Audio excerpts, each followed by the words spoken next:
Assalamualaikum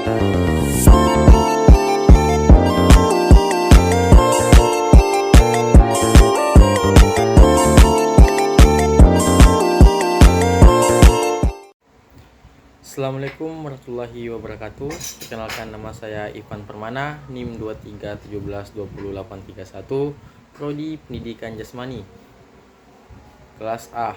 Baik, kali ini saya akan membahas materi mengenai sejarah penjas adaptif.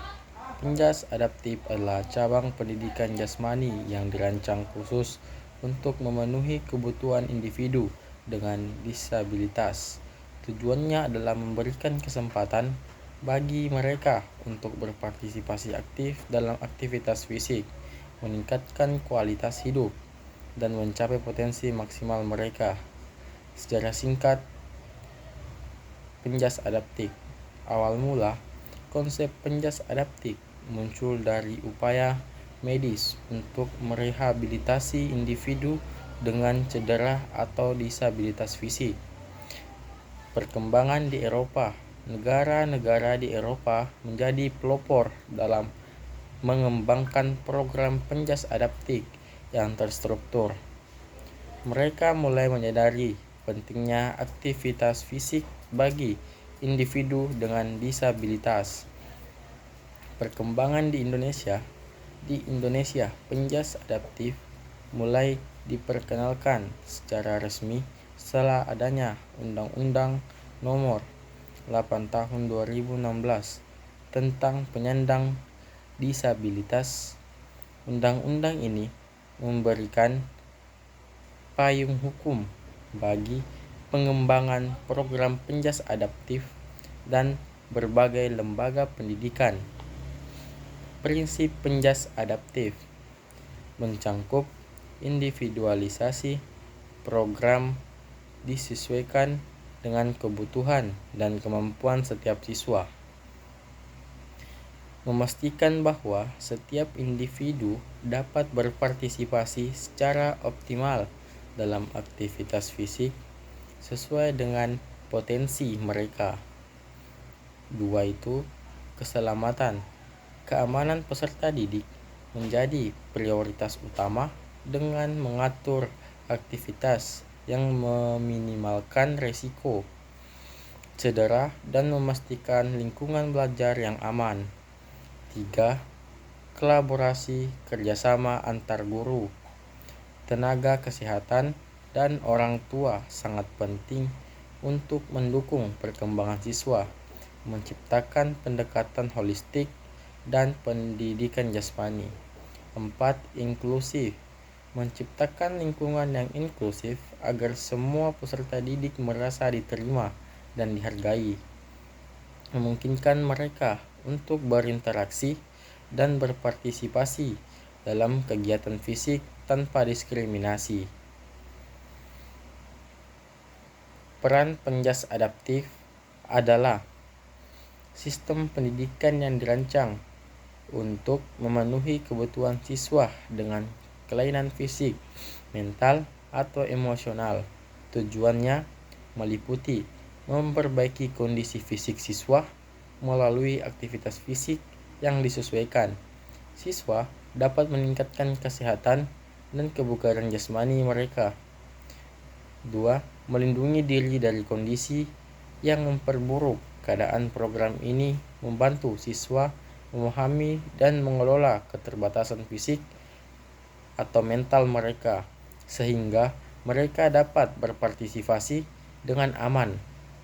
Ketiga, memberikan kesempatan berpartisipasi dalam olahraga. Siswa dengan kebutuhan khusus diberikan akses untuk terlibat dalam berbagai aktivitas olahraga, mendukung inklusif sosial. 4. Membantu pemahaman tentang keterbatasan diri siswa. Diajarkan untuk mengenali dan menerima keterbatasan mereka yang penting untuk pengembangan diri.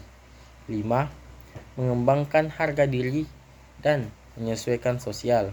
Aktivitas ini mendukung pengembangan kepercayaan diri dan kemampuan berinteraksi dengan orang lain yang esensial bagi kesejahteraan emosional. Manfaat penjas adaptif terbagi menjadi dua kategori utama. Yang pertama itu bagi individu, meningkatkan kualitas hidup. Aktivitas fisik yang disesuaikan membantu individu dengan kebutuhan khusus untuk mencapai potensi fisik dan mental yang optimal. Kesehatan fisik dan mental. Penjas adaptif mendukung kesehatan jasmani dan emosional, mengurangi risiko masalah kesehatan, serta meningkatkan kesejahteraan psikologis. Kemandirian.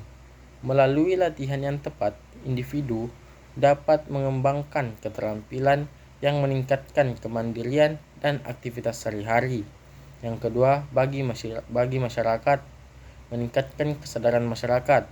Penjas adaptif berperan dalam mendidik masyarakat tentang pentingnya inklusif dan kesetaraan bagi individu dengan kebutuhan khusus, mendorong penerimaan sosial, kesetaraan kesempatan.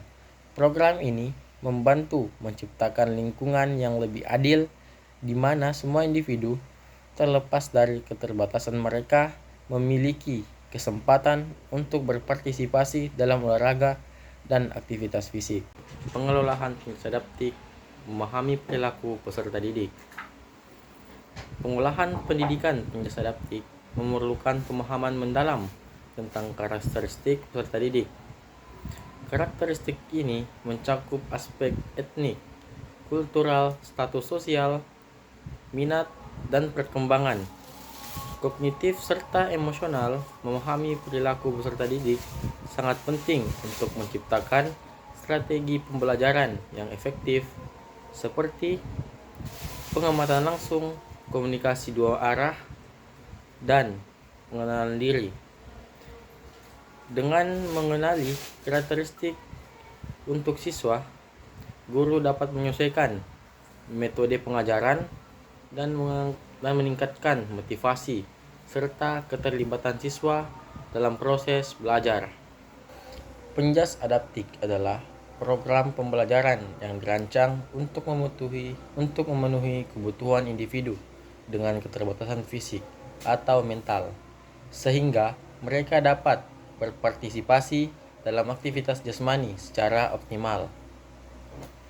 Tujuan dari penjas adaptif meliputi yang pertama itu ada keadilan, yang dimana keadilan memberikan kesempatan yang sama bagi semua siswa, termasuk mereka yang berkebutuhan khusus untuk mengakses pendidikan jasmani. Yang kedua itu ada pengembangan, yang dimana pengembangan meningkatkan kemampuan fisik, mental, dan sosial siswa melalui aktivitas yang disesuaikan dengan kebutuhan mereka. Yang ketiga itu ada integrasi, yang dimana integrasi itu mendorong partisipasi siswa dalam kegiatan kelompok, membantu mereka berinteraksi dan beradaptasi dalam lingkungan sosial. Dengan demikian, penjas adaptif berfokus pada pengembangan potensi setiap individu sesuai dengan kebutuhan mereka. Karakteristik peserta didik dengan kebutuhan khusus atau biasa disebut ABK mencakup berbagai aspek yang membedakan mereka dari anak-anak pada umumnya. Beberapa karakteristik utama meliputi yang pertama itu ada gangguan sensorik. ABK seperti tunanetra dan tunarunggu mengalami kesulitan dalam penglihatan atau pendengaran yang mempengaruhi interaksi sosial dan pembelajaran mereka. Yang kedua itu ada gangguan motorik. Anak dengan kondisi seperti tunadaksa atau cerebral palsy mungkin memiliki keterbatasan dalam gerakan, mempengaruhi kemampuan fisik mereka dalam berpartisipasi dalam aktivitas. Yang ketiga itu ada kesulitan komunikasi. Banyak ABK mengalami hambatan dalam berkomunikasi, baik verbal maupun non-verbal, yang dapat menghambat interaksi sosial dan pembelajaran. Yang kelima itu ada perbedaan emosional. dan sosial. ABK sering menunjukkan perilaku emosional yang berbeda, termasuk kesulitan dalam pengelolaan emosi dan berinteraksi secara sosial. Selanjutnya itu kebutuhan pendidikan khusus. Mereka memerlukan pendekatan pendidikan yang sesuai untuk pengembangan potensi mereka secara optimal. Terdapat beberapa tantangan signifikan dalam pengelolaan pendidikan jasmani atau penjas adaptif. Yang pertama itu ada keterbatasan ruang dan peralatan. Ruang terbatas. Guru pendidikan jasmani sering menghadapi kesulitan dalam memberikan pelajaran yang optimal karena ruang olahraga yang tersedia itu terbatas. Hal ini mempersulit guru untuk mengorganisasikan kegiatan fisik yang variatif dan eksklusif untuk semua siswa, termasuk anak yang berkebutuhan khusus atau ABK. 2. Keterbatasan kurikulum standar. Kurikulum tidak inklusif. Kurikulum standar pendidikan jasmani sering tidak mempertimbangkan kebutuhan ABK. Hal ini membutuhkan adaptasi agar cocok dengan semua siswa sehingga guru harus menyesuaikan metode pengajaran untuk memenuhi kebutuhan individu. Yang ketiga itu ada ketidakmampuan guru. Pelatihan yang memadai. Banyak guru belum memiliki pelatihan khusus dalam mengajar siswa dengan kebutuhan khusus. Akibatnya, mereka mungkin kesulitan menyesuaikan pembelajaran dengan beragam tingkat kemampuan siswa. Yang keempat itu ada masalah sumber daya. Masalah sumber daya seperti fasilitas dan alat terbatas. Sekolah dengan anggaran yang terbatas sering menghadapi keterbatasan fasilitas dan peralatan. Hal ini memperburuk situasi karena guru harus menggunakan sumber daya yang terbatas untuk mendukung pendidikan penjas adaptif. Yang kelima, penerima dan inklusif sosial. Stigmatisasi dan kesulitan integrasi. Anak-anak berkebutuhan khusus sering mengalami stigmatisasi dan kesulitan dalam diterima secara sosial oleh rekan-rekan sekelas. Guru perlu mewujudkan lingkungan yang inklusif dan mendukung bagi semua siswa. Keenam, strategi pengajaran yang komprehensif. Rencana pembelajaran individual atau disingkat RPI. Belum ada RPI yang relevan untuk siswa khusus dapat menyebabkan respon yang berbeda, tergantung dari karakteristik siswa. Guru harus mengembangkan strategi pengajaran yang inklusif dan individual untuk memenuhi kebutuhan setiap siswa. Dan yang ketujuh itu ada variasi gerakan dan motivasi. Gerakan motorik rendah. Kemampuan gerakan motorik pada ABK masih sangat rendah. Guru harus merancang variasi gerakan yang menarik dan tidak membuat kesulitan bagi siswa. Selain itu, motivasi siswa juga penting untuk menjaga minat dan kepercayaan diri mereka. Perilaku peserta didik dengan kebutuhan khusus seringkali mencangkup beberapa tantangan seperti berikut. Yang pertama itu ada ketidakmampuan fokus. Banyak anak mengalami kesulitan menjaga perhatian yang bisa disebabkan oleh gangguan pemrosesan informasi atau kemampuan eksekutif yang lemah. Ini sering terlihat pada anak-anak dengan ADHD, di mana mereka kesulitan untuk tetap fokus pada tugas yang diberikan. Yang kedua itu ada kesulitan mengikuti instruksi.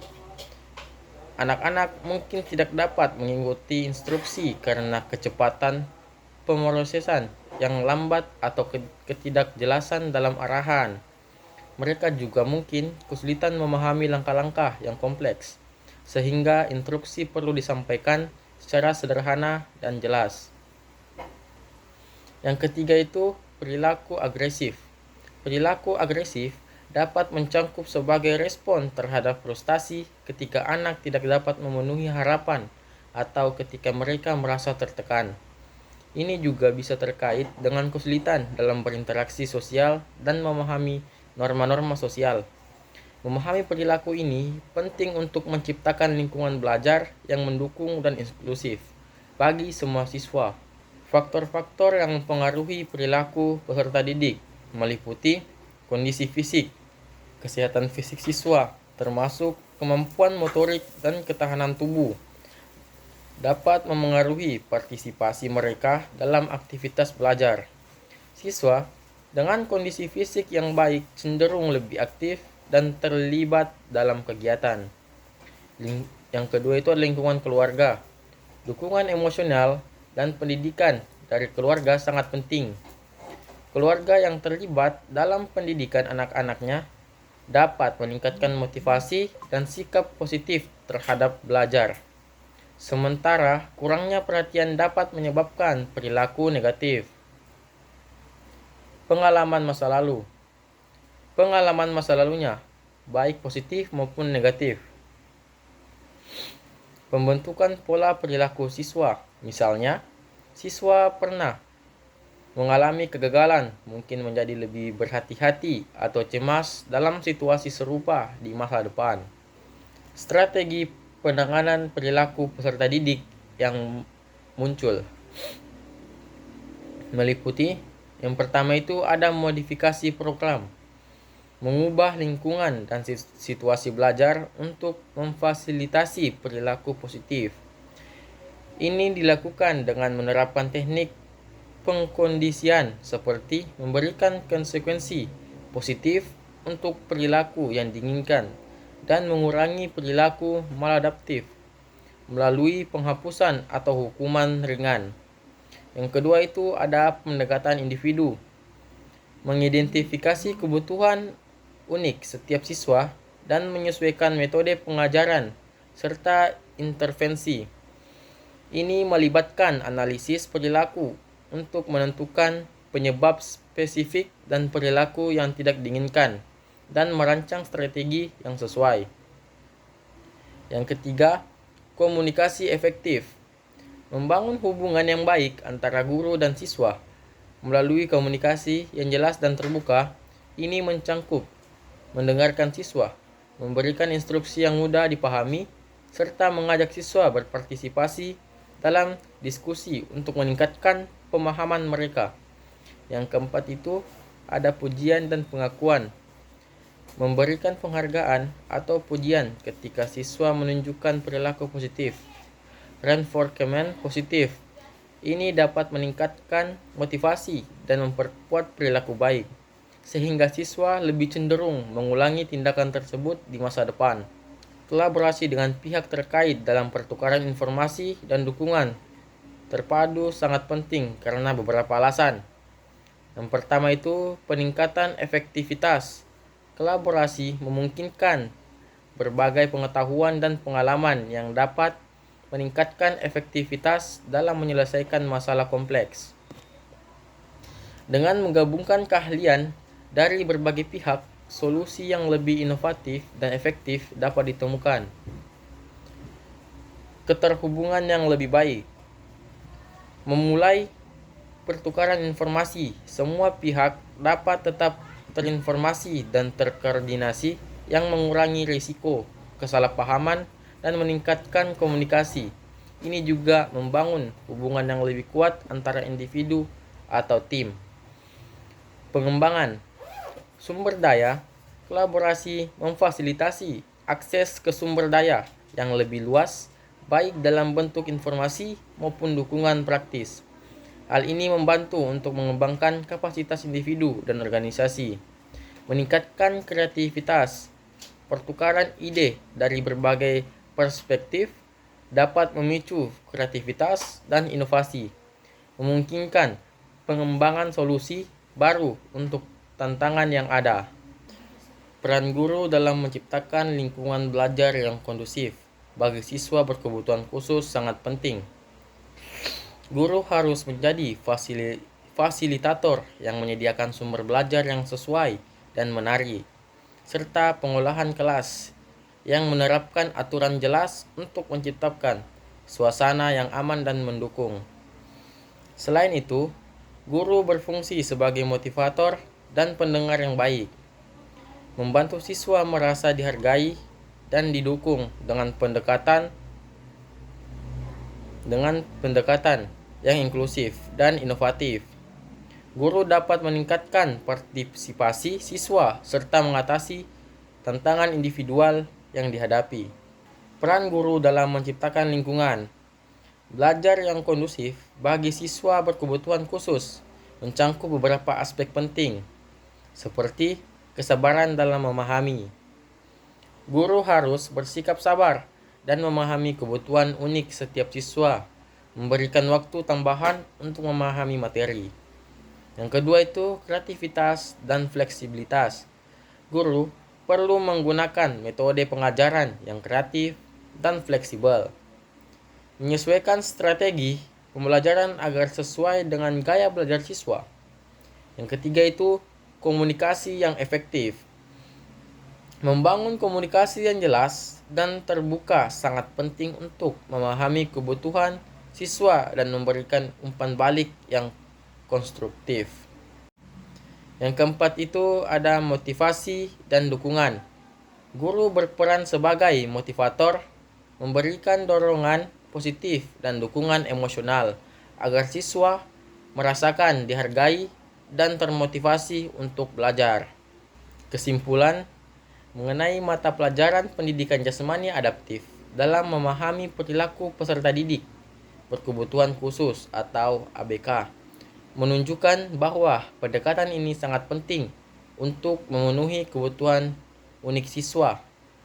Pembelajaran harus dimodifikasi agar sesuai dengan kondisi fisik dan mental siswa. Kemungkinan mereka berpartisipasi secara aktif dan aman. Selain itu, guru perlu merancang strategi pembelajaran yang individual, memperhatikan keunikan setiap siswa, serta melakukan evaluasi berkala untuk pengembangan potensi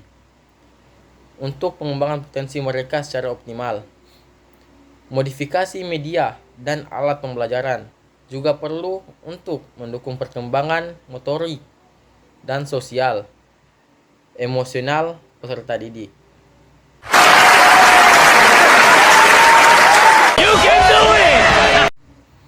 Itulah tadi penjelasan materi dari saya. Kurang dan lebihnya mohon dimaafkan. Wabillahi taufiq wal hidayah. Wassalamualaikum warahmatullahi wabarakatuh.